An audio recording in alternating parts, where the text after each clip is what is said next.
Hi, it's the 6th of January 2016, and to anyone I've not already said it to, I hope it's a good new year for you. This is being recorded at the House of Commons. We've just had a debate on the treatment of children in the Occupied Palestinian Territories, and as with so many of these debates, I was frustrated not to be able to speak in it because we just didn't have enough time. So I'm taking to the iPlayer here to try and record some of my thoughts about what I would have said and to put forward some points which I hope I'll be taking forward, because this matter certainly isn't over, and it was pretty much universally agreed today by members in all parties that the Parliament needs to discuss the situation in Israel-Palestine in the main chamber, and soon. One of the things I wanted to say at the beginning was that I have been a long time advocate for the Palestinian cause, and I'd like to see better rights for Palestinians, but that doesn't stop me condemning attacks made by Palestinians on unarmed and innocent civilians who aren't part of the conflict.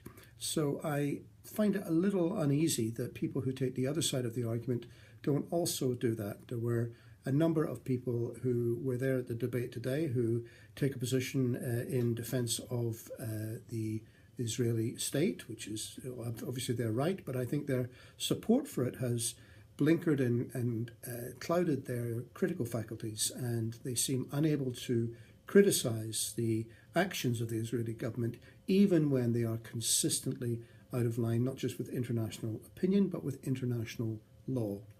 And none could be clearer of all the issues involved in this than the one that we discussed today, which is about the treatment of children, of under 18-year-olds in the occupied territories in the West Bank in Palestine.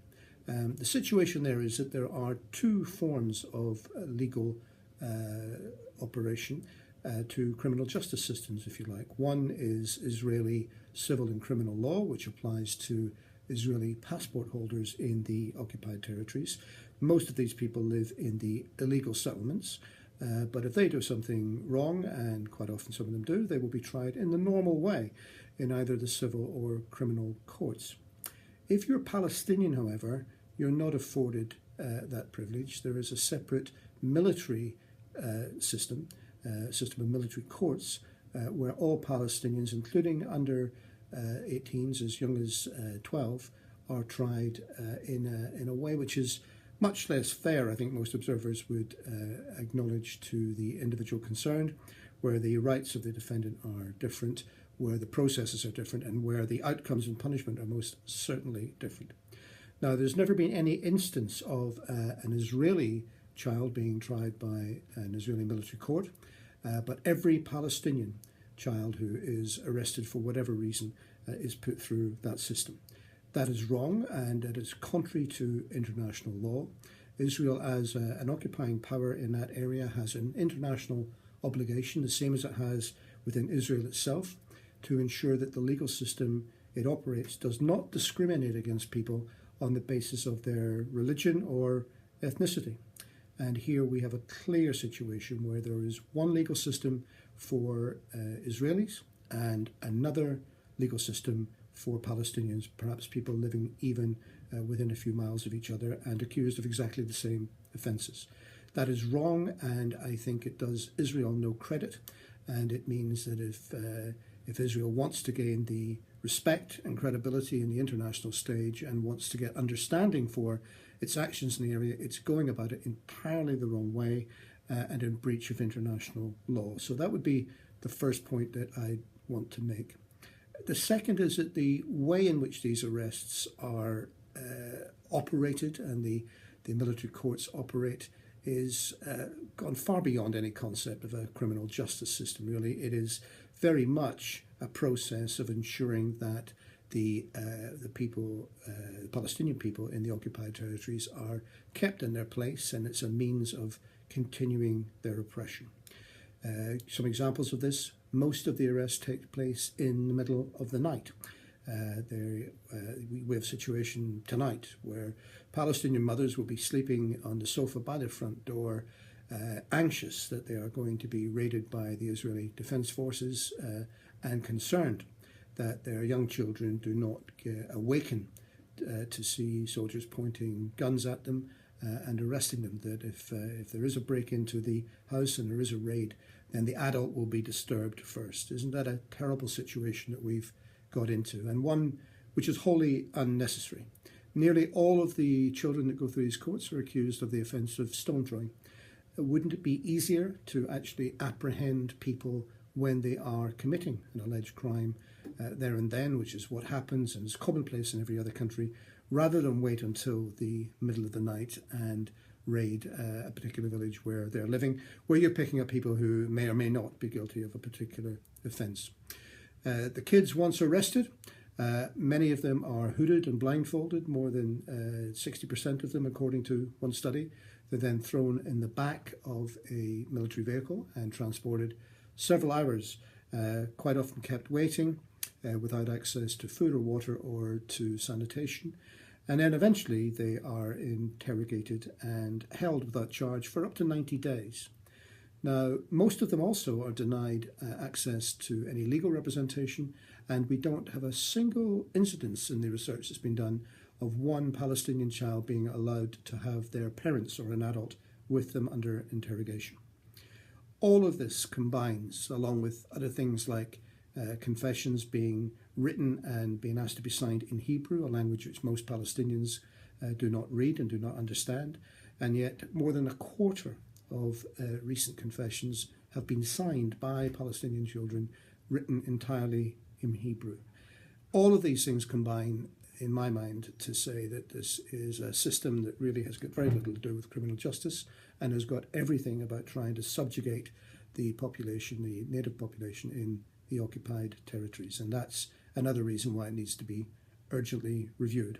Obviously, all of these things I've mentioned, like hoods and blindfolds and being thrown in the back of vans and being arrested in the middle of the night, these do not apply to people who would go through the normal Israeli civil and criminal courts, the Israeli passport holders and their children.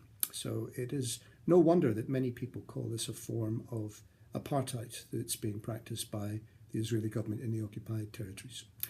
The other great concern, of course, is that more than half of the people who are eventually charged with an offence and given detention, they are removed from the occupied territories and taken to prisons inside Israel itself. And this is in complete opposition and just ignoring the provisions of the Geneva Convention, and it is also a breach of international law. And it's going on in a massive scale. It's not just one or two people to whom this is happening. There is a policy of removing most Palestinians from the occupied territories to serve prison terms within Israel itself. This, of course, means that their families are unable to visit them unless they apply for specific permission, which is likely not to be granted. And there are many examples of Palestinian kids who've served jail sentences of 3, 6, 9 months without ever getting a visit or support from their family or friends in the occupied territories. And that's a disgrace as well. I think that's a breach of those people's human rights, and it certainly puts Israel, as in many other questions, very much on the wrong side of international law. Myself and others in the debate are calling for something to be done about this, and we have got we did get a bit of an assurance from Tobias Ellwood, the minister in the government who's in charge, that he is going to look at the situation. I mean, after all, it was the Foreign Office themselves who funded a big inquiry in this 3 years ago, where they sent some eminent British lawyers out to look at the situation and came back with a whole series of recommendations, most of which have been ignored. So I'm hoping that the government will be sympathetic to the campaign that myself and others are engaged in.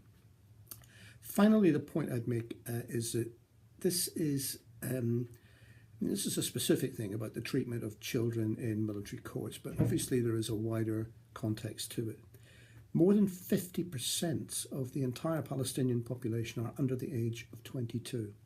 That means that more than half of them were simply not born the last time there were peace talks and the Oslo Agreement was settled, which established the situation which now exists in Palestine and the occupied territories. They have therefore no investment in it, no obligation in it, and all they can see is what happens in their daily lives.